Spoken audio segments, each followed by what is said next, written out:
during the Camellia Show Spectacular. It's in the same blooming place since 1952. On the first and third Wednesday mornings each month at 9:05 a.m., Robert Colin with On Top of the World will be our guest as we learn all about the exciting lifestyle and new home choices available at Ocala's premier adult active community, On Top of the World. From time to time, Robert will bring guests, and you're sure to enjoy our little chats. After all, you deserve the world, and we bring it to you. Help prevent the spread of germs. Wash your hands with soap and hot water for at least 20 seconds and always wash before you touch your face, eat, or drink. Use hand sanitizers. Limit sharing of eating utensils. Practice social distancing and avoid physical contact. Sneeze or cough into a tissue or the inside of your elbow. Avoid contact with ill individuals. An ounce of prevention is worth a ton of cure. Download the free booklet at Scientology.org/stay well. Veterans Helping Veterans USA. Call 352-433-2320.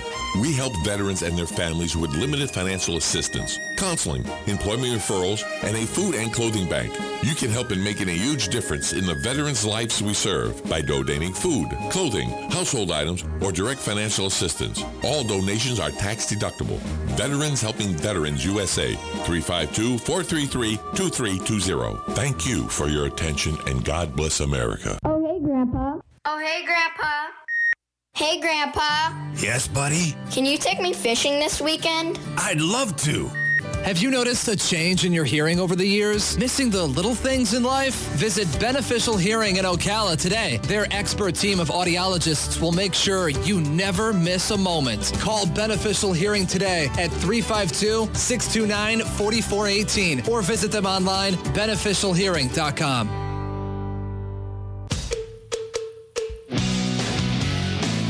It's Monday. Not sure how you did it, but you actually survived an entire 2 days without hearing from Tom. Good job to you. And once again, good luck.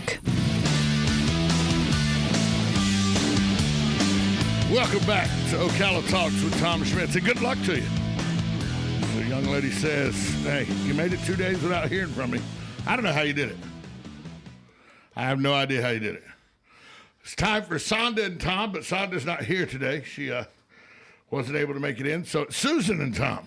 Hi. My wonderful fiance's in the building with me. Hi, honey. How are you? I'm good. How are you? You know, you're not supposed to say hi, honey, on the radio. You know that? No. Yeah, well, I already did, so. So, Susan, last night, I'm going to be honest with you folks, barely made it past halftime. Went to bed at 8:30. There was a football game on. There was. And guess what? I found out what the score was this morning when I woke up. And I'm okay with that. If the Bears had been in it, would you watch the whole game? Probably not. Really? But I thought you were a big Bears fan. I am. But I'm also a fan of sleep so I can actually function the next day. You know, it is the day. The day. That more people call out of work for a sick day than any other day on the calendar year, according to the National Labor Statistics. I believe it. More people call out on Monday, the day after the Super Bowl, than any other day of the year. Well, maybe it'd be more productive if they just make it a holiday then. But should it really be a holiday? Shouldn't you, as an adult, figure out a way to watch the Super Bowl and still make it to work the next day? We did. And I watched the whole game. And you watched the whole game. I stayed up, watched the whole game, watched the trophy celebration after, and then watched about 40 minutes on ESPN of their coverage after. I think I went to bed a little before midnight last night. That's your normal, though. Yeah, was up at 5:50. Mm-hmm. I was up at 4 a.m. Yeah, well, you know, you're a go-getter. So the game come out the way you thought it would come out, though? It did. And didn't it? I love the fact that Father Pat actually called out the score. Father Pat did it. Trinity Cat, Blessed Trinity yesterday at the 11 o'clock Mass. Mm-hmm. Father Pat said as he was leaving Mass there, Tampa Bay 31, Kansas City 24. So he got the 31. He got the 31 right. Maybe there was some divine intervention. Gave him a little bit more of a gap. Who knows? Let's go out to the phone lines. Hi, caller. Who's this? Is it Hugh? Good morning. Hi, Hugh. How are you? Hi, good morning, Hugh. Well, I'm pretty good. I want to say hello to your better half. It's nice that she's on the air with you. Oh, thank you. Hello. Hugh, I owe you for Well, that. Tom, I did what I usually do is I didn't watch the game. I taped it because I can't handle all the officiating and all the commercials and all the baloney and everything else. So I got up at 6 o'clock this morning and I watched the game, and I think I watched all of it in probably a little over an hour. And I got a question to ask you about the game. What were your feelings about the officiating in the first half? I thought there was some mighty close calls there that were, I think if they weren't called, I think there would have been a couple of touchdowns by Kansas City. What do you think about that? I think the officiating was suspect at best. I had some problems with a couple of the non-calls against Kansas City, a couple of calls that went against Kansas City that were calls. I think that you're supposed to let them play a little more than the referees let them play in the first half last night.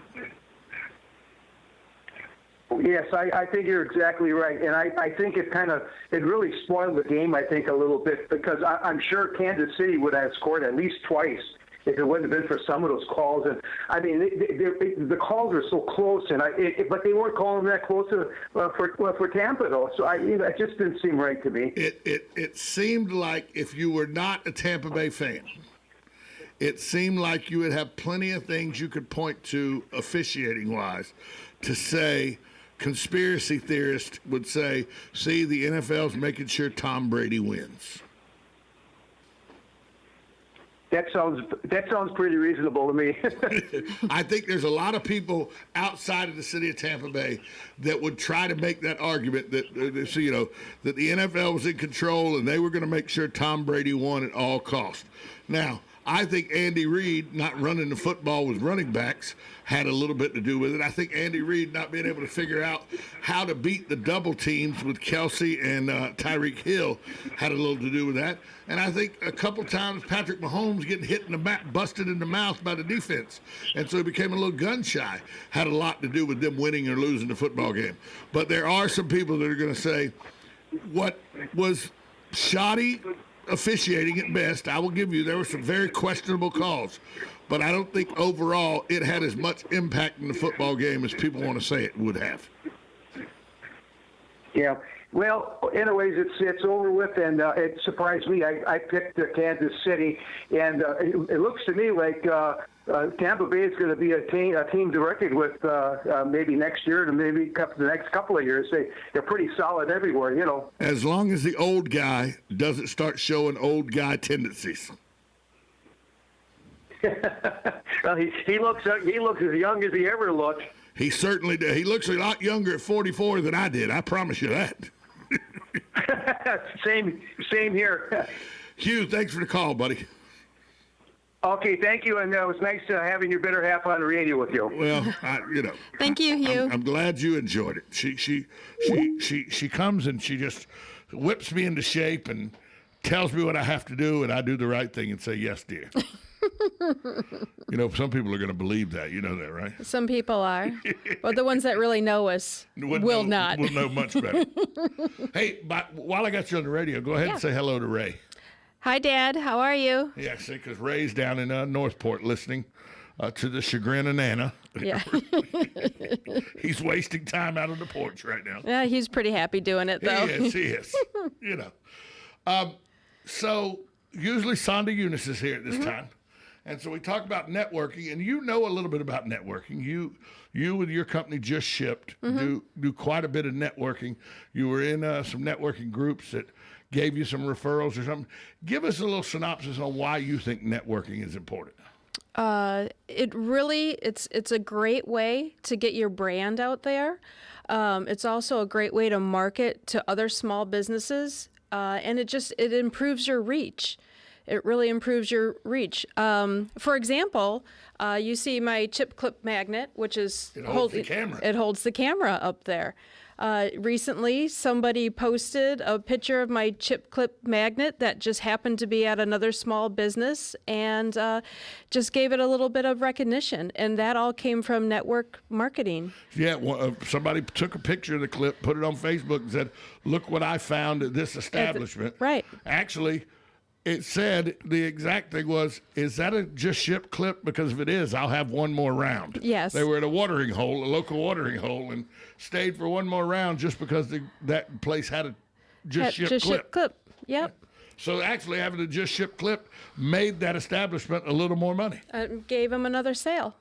Well, there you go. So, yeah, I find a lot of value in it, and it's actually really difficult for myself to do the social networking because my core is an introvert, and you really have to be a steady extrovert to handle all of this. And there's times I'll come home and I just go to bed because I'm done peopling.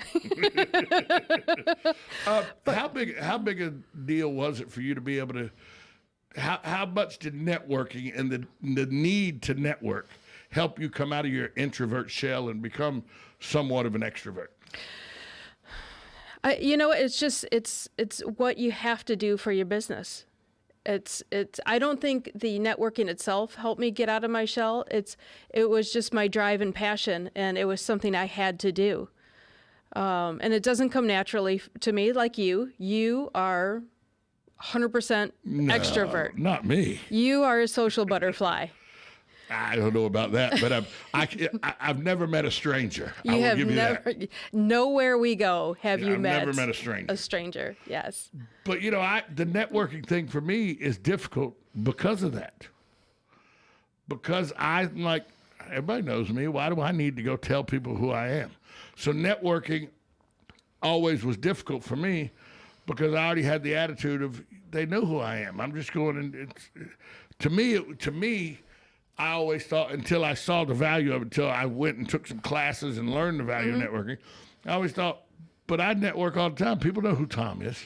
And the funny thing is when you look over the course of this past year, when we would be out on dates or something like that, people would know Tom Schmitz, but they didn't necessarily know that you had a video production company. No, didn't necessarily know. Nobody knew. And so that was an eye-opener that you actually had to, okay, I'm now changing the course of my business.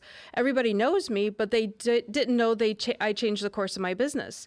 And you actually, once you sat down and started talking to people, you got some good work out of it because, oh, Tom, I didn't know you did this. And yeah, it actually, networking actually helped in that respect. Now, your company, yes, because you're a word of mouth company, Just Shipped is a shipping company, but it's got a little twist. It's a monthly subscription based company where you can, for $20, you can get up to five packages that you can ship, plus you pay postage. And the beauty of yours is you don't have to box it up or anything. Somebody calls your company, you come pick the item up, you box it, you protect it with the wrappings, you do all that without anybody ever having to spend the hour and a half, 2 hours of packing it and going to the post office, buying the boxes and buying the shipping equipment and everything. You do all that for them, right, for a subscription fee plus shipping. Right. Yeah, we do that, and online returns as well. So it doesn't actually have to be something that's shipped. Maybe you have an Amazon return that has to go to, you have a QR code for the UPS store, and the UPS store is 30 minutes away plus a 15-minute wait because of, with the COVID, everybody has to be socially distanced. An hour and a half now, you've round trip, just to do a return, which is why a lot of people don't do their returns. Do you know how many, just because I'm curious about that, how many people don't return stuff they buy on Amazon? Is it more than 50%? Oh, easy, yes. And this Amazon just making money hand over fist, and nobody's returning anything. No, nobody returns it, and it is. I had all the pre-COVID statistics. I'm going to get the post-COVID statistics because most people, the average monthly spend on online shopping was $222. That's got to be more with COVID. It's got to be, yes, post-COVID. And then, of course, the lack of returns would significantly go up as well. I mean, if I'm spending $200-something a month and I get some stuff I got to return, I'm losing money if I'm not returning it. You are. It's a good thing. Good thing you do all the Amazon shopping. Because we don't return anything. You buy what you're supposed to get and everything. Yes. Me, I'd buy something frivolous like, Well, you're the impulse shopper in the family. I'd buy a wind-powered fan. You know what I mean? That's why I took away the internet password from you, so you can stop online shopping. Exactly. I mean, hey, what's that? What do you mean? What's that? In the backyard. What is that in the backyard? It's an above-ground pool. But why is it there? Because we already had one in the ground. No, we're returning that. We're returning that. Well, if you didn't have networking and you just had conventional advertising, radio would be the first thing you did, right? Radio would be the first thing I would do, yes. Yeah, see, it's a good answer. It's a good answer that radio would be your first advertising dollar. It's a good answer. Well, I mean, it makes sense. You get out to a lot of people on the market, and there's a lot of different ways to radio advertise as well. I mean, not just like a commercial, but like you said, like coming in here and talking, or doing an event at your location. Because I think you guys go out. We'll come on location. And you'll come out and certainly. And tell people what's going on at the location. We do those all the time. We go on site at places and do remotes all the time. Right. And it's just a good way to get to the masses. I mean, who doesn't listen to the radio in their car? Everybody listens to radio in their car. Everybody listens to the radio in their car. And everybody should be listening to 96.3 FM, 1370 AM, WOCA, the source. They should be. It's on your radio. It's on your number one button on your radio. It is the number one button on my radio. Yes, it is. Good for you. That's because I get on the AM as well. No, because I don't listen to the AM. I only listen to the FM. Hold on. I only listen to FM. Am I not number one on AM too? I don't even know if I have an AM in my car. You really probably have no idea whether you have AM or not. You realize you have AM, right? You realize you're number one on my button because I get quizzed at home later. Did you listen to the show? 100%. Did you listen to the show? 100%. Well, you're my sounding board. You're my sounding board. So the masses want to know. Yes. Now that we're engaged. Before we got engaged, folks, you made me watch 90 Day Fiancé. Mm-hmm. Terrible show. Not according to Nana and I. Maybe the dumbest show not involving the Kardashian I've ever seen. Then we get engaged, and now I'm the day of the dress or something. What's this stupid show we're watching now? Say Yes to the Dress. Say Yes to the Dress. It's some wedding gown. I don't even know. I have no idea. And then I said, so what are we going to watch now? Now, before the engagement, 90 Day Fiancé. Now, after the engagement, we're watching a wedding dress show. Mm-hmm. So what am I going to be forced to watch after we get married? Cold Cases or Snapped. That doesn't sound good for me. That does not sound...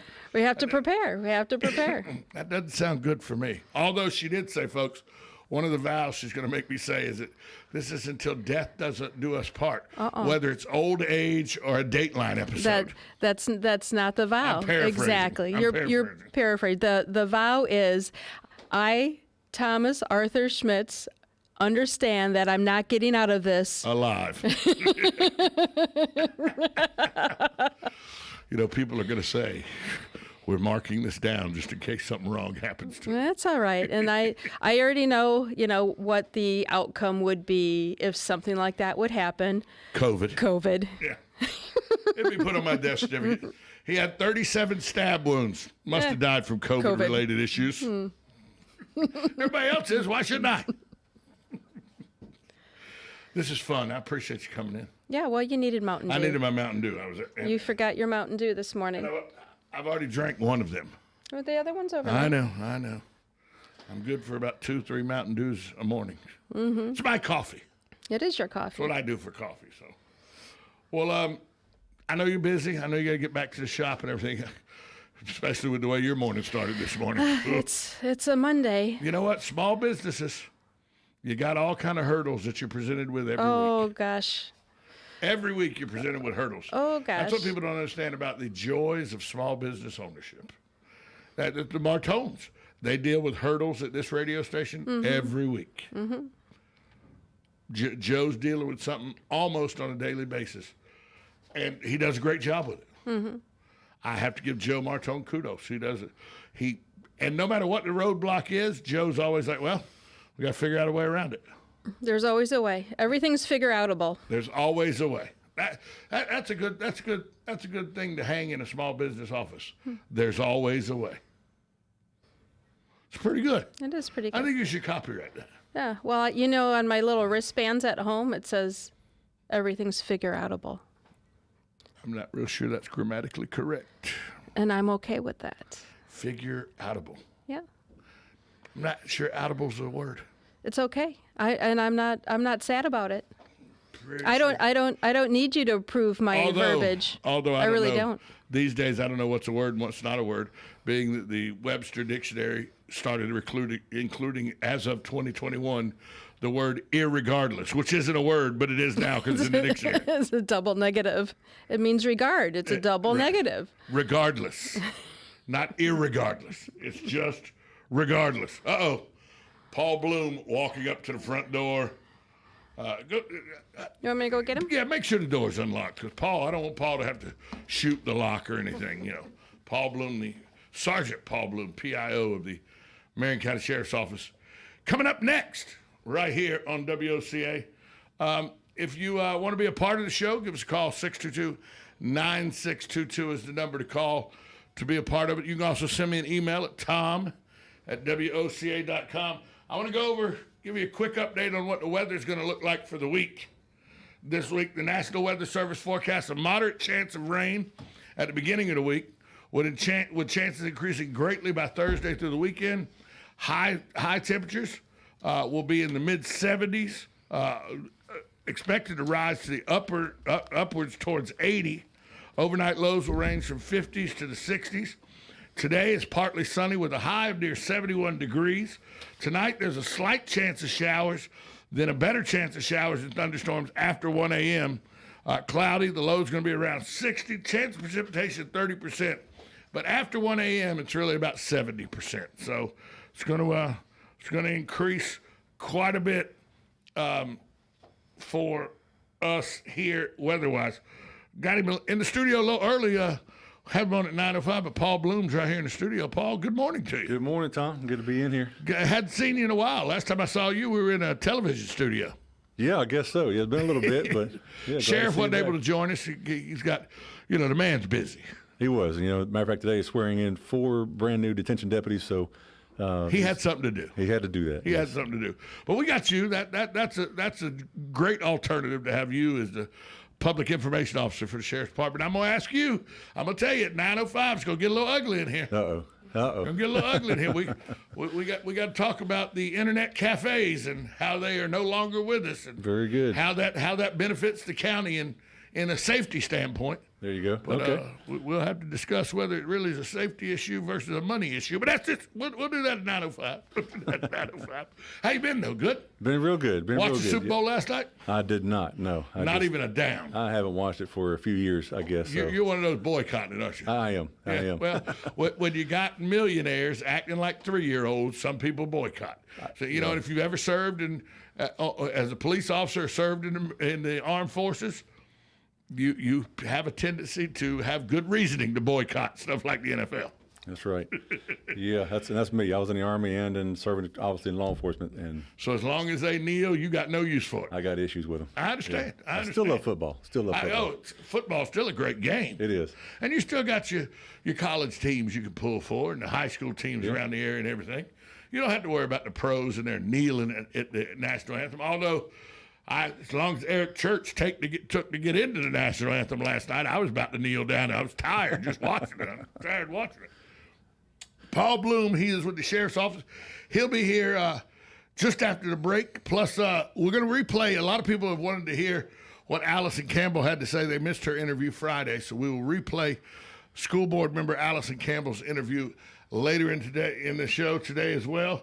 Plus, we're going to talk about a shooting later today. We're going to talk about a shooting that happened on the interstate. A couple Auburn college students on the way to the Super Bowl got shot at while they were riding through Ocala.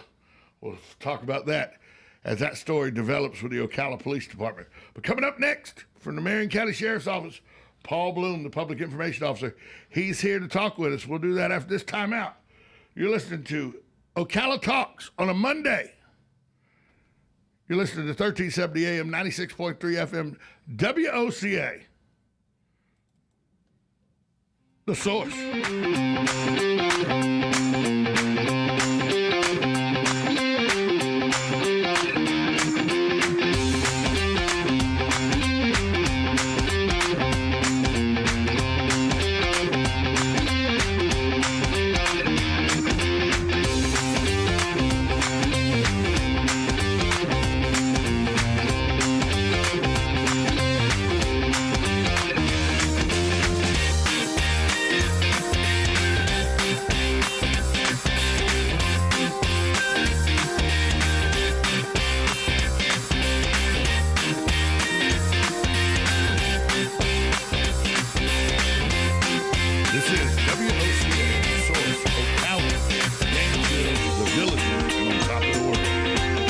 Search for trapped victims after part of a glacier in the Himalayas broke off Sunday morning that slammed into 2 hydroelectric plants. At least 9 people were killed and 140 were missing when the Nanda Devi glacier snapped. Israeli Prime Minister Benjamin Netanyahu's corruption trial resumed on Monday, with his lawyers giving their formal response to the indictment. The trial resumes 43 days before Israel is due to hold its 4th election in 2 years. George Shultz, the U.S. Secretary of State who survived bitter infighting in President Ronald Reagan's administration to help forge a new era in American-Soviet relations and bring on the end of the Cold War, died Saturday at the age of 100 in Stanford, California.